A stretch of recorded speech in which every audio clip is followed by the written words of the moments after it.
नमस्कार, आप देख रहे हैं 4 PM। मैं हूं आपके साथ सिमरन। लोकसभा चुनाव को लेकर सियासी घमासान जारी है। सभी पार्टियां जबरदस्त चुनाव प्रचार में जुटी हैं और लगातार जनता के बीच पहुंच रही हैं और अपने अनर्गल बातों से जनता को भ्रमित करने में कोई कोर कसर नहीं छोड़ रही हैं। वहीं जो जितनी बड़े पद पर है उतना ही बड़ा झूठ बोला जा रहा है। वहीं अगर एक झूठ का असर थोड़ा कम होता है तो तुरंत दूसरा बड़ा झूठ बोलना शुरू कर देते हैं, जिससे कि जनता के बीच एक दूसरे के प्रति नफरत का भाव पैदा होने लगता है। और रोज ध्रुवीकरण की बात सुनकर जनता भी परेशान हो चुकी है और इस बार जनता बीजेपी से लड़ रही है। वहीं अभी तक बीजेपी से लड़ाई में जनता आगे ही चल रही है, जिसको देखते हुए पूरे बीजेपी के हुक्मरानों की नींद जो है वो उड़ चुकी है, जिससे वो पूरी तरह से बौखलाए हुए हैं और सही तरह से सोच नहीं पा रहे हैं, जिसके चलते जो मन में आता है उल्टा सीधा बोलते रहते हैं, जिससे कि देश में बीजेपी के प्रति एक प्रकार से जनता की लहर चल रही है। इस बार 2019 की अपेक्षा बीजेपी का 1% नहीं चल पा रहा है, जिससे बीजेपी के अंदर कलह मची हुई है और लोकसभा चुनाव के मात्र 2 चरण यहां वोटिंग बाकी है। वहीं बीजेपी के नेता ही ऐसी बयानबाजी कर रहे हैं जिससे उन्हीं के पार्टी के नेता एन मौके पर साथ छोड़ रहे हैं। आपको बता दें, अभी तक बीजेपी के द्वारा मंगलसूत्र, जमीन, रुपया समेत हिंदू मुसलमान तक की बात हो चुकी है। वहीं अब जब इस तरह की किसी भी बयानबाजी का किसी पर कोई असर नहीं दिख रहा है तो राम मंदिर और भगवान राम की सौगंध देकर जनता को साधने की कोशिश की जा रही है, लेकिन वो सभी भी बेअसर दिखे, जिसके बाद अब मुस्लिम मतदाताओं को साधने के लिए 3 तलाक के मुद्दे पर बात करने पर उतर आए हैं और अब मुस्लिम महिलाएं को साधने में जुट गए हैं कि 3 तलाक का मुद्दा उजागर कर रहे हैं और मुस्लिम महिलाओं को अपने पक्ष में करने की कोशिश की जा रही है, क्योंकि विधानसभा चुनावों में 3 तलाक से बीजेपी के पक्ष की एक तरह की लहर थी, लेकिन बीजेपी को धीरे धीरे असलियत से जनता रूबरू हो गई है। फिर उनके मीठे बातों का जनता पर कोई असर नहीं हो रहा है और जनता ने बीजेपी से पूरी तरह से किनारा कर चुकी है। इसका मुख्य कारण बीजेपी के द्वारा किए गए एक भी वादे पूरे नहीं किए गए, जिससे कि जनता में आक्रोश है। महंगाई चरम पर है, बेरोजगारी ने रिकॉर्ड तोड़ दिया है। इसी बीच असम के मुख्यमंत्री हेमंत बिस्वा शर्मा ने एक बार फिर बहुविवाह को लेकर बयान दिया है। मुख्यमंत्री हेमंत बिस्वा शर्मा ने कहा कि वो अपनी बेटी की शादी ऐसे व्यक्ति से कभी नहीं करेंगे जिसकी कई पत्नियां हो। बता दें, ये बात उन्होंने पश्चिम बंगाल में एक चुनावी सभा के दौरान कही। आपको बता दें कि सीएम शर्मा ने एक चुनावी सभा को संबोधित करते हुए कहा कि अगर एक आदमी की पहले से 4 पत्नियां हैं तो वो उस आदमी से अपनी बेटी की शादी नहीं करने देंगे। उन्होंने अपने भाषण में कहा कि मुस्लिम माताएं और बहनें रोती हैं और अपने पतियों को बहुविवाह में शामिल होने की दुर्दशा से छुटकारा पाने के लिए तलाक देती हैं। बता दें, सीएम शर्मा ने कहा कि एक मुस्लिम महिला के साथ बातचीत में उन्हें पता चलता है कि वो महिला शादी के 10 साल बाद अपने पति की दोबारा शादी करने के बाद से दुखी थी, लेकिन मोदी सरकार ने मुसलमान माताओं को तलाक देने वाले उद्योग पर खटाखट ताला लगा दिया। उन्होंने और क्या कुछ कहा, आप इस वीडियो में देखिए। मैं मुसलमान माताओं का बीच में जाता हूं, मैं पूछता हूं, माता जी तुम्हारा कैसा है, तकलीफ है? बोले देखिए बाबा, कल एक नया शादी हो गया, मुझको 10 साल पहले शादी किया, आज मेरा पति ने दूसरा शादी किया।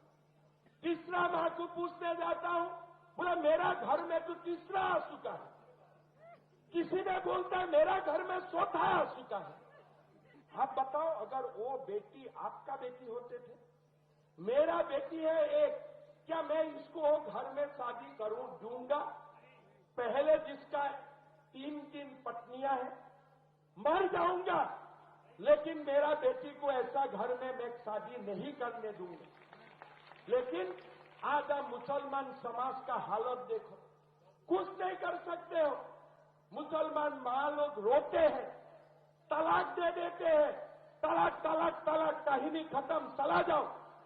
ये बोलते हैं ना राहुल जी, खटाखट खटाखट, वही खटाखट होता है मुसलमान मां को। एक तलाक खटाखट, एक तलाक खटाखट, एक तलाक खटाखट, फटाफट हो गया। ये कौन सा खटाखट करता है राहुल जी? मुसलमान समाज में जाओ, एक एक पत्नी को खटाखट खटाखट खटाखट तलाक देते हैं। आप सच्चा खटाखट सुनो, सच्चा खटाखट का आवाज सुनो।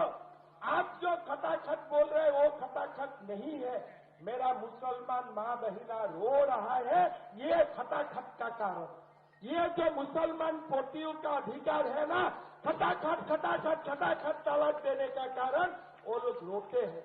भाइयों और बहनों, मोदी जी को सार दीजिए, हमें ये सार शादी करने का दुकान बंद करना है। हमें देश में यूनिफॉर्म सिविल कोड लाना है। तैयारी पूरा है, फाइल में दस्तखत भी हो चुका है, खाली आपका सार का इंतजार है। ये खटाखट का दुकान बंद कर देता। जो लोग सेकुलरिज्म का बात बोलते हैं, जो दुर्गा पूजा को उत्सव करने का बात करते हैं, मैं वो लोगों को बोलना चाहता हूं कि जो बीवियों का, जो एक मर्द का 4 बीवियां होने से उनका ऊपर क्या गिरफ्ता है, उनका हालत क्या होता है, वो जाके एक बार नजदीक में देखो, फिर जाके सेकुलरिज्म हमें समझाओ। ममता जी, आप जाके देखो, बीवी घर में है, पति के लिए खाना बना के बैठा हुआ है, पति घर में आया और बोला तलाक तलाक तलाक, खाना खाना का जगह में रह गया और आपका जीवन का जो बंधन था आप मुक्त हो गया, अब आगे पीछे आपका कुछ भी नहीं मिलेगा। ये सेकुलरिज्म है। बता दें कि जनसभा को संबोधित करते हुए शर्मा ने बताया कि भारत एक धर्मनिरपेक्ष देश है, यहाँ पर सभी धर्मों के लोग रहते हैं और सभी अपने अपने धर्म को मानते हैं। वहीं पीएम मोदी देश में धर्म की राजनीति कर रहे हैं। ऐसे में शर्मा का बयान मुस्लिम वोटरों को अपने पाले में लाने की जबरदस्त जुगत है, जिसका कोई खास प्रभाव नहीं दिख रहा है। जनता को बीजेपी की सच्चाई पता चल चुकी है और नतीजे सामने हैं। वहीं सीएम शर्मा ने मुस्लिम पुरुषों को दूसरी शादी करने से रोकने के लिए भारत में यूसीसी लागू करने की अपील की। उन्होंने जनता से अपील करते हुए कहा कि आप लोग बीजेपी को वोट दें ताकि यूसीसी लागू किया जा सके। इसके साथ ही उन्होंने मुख्यमंत्री ममता बनर्जी पर भी निशाना साधा। बता दें कि असम के मुख्यमंत्री हेमंत बिस्वा शर्मा की सरकार ने राज्य में बहुविवाह पर रोक लगाने की समीक्षा के लिए एक समिति का गठन किया।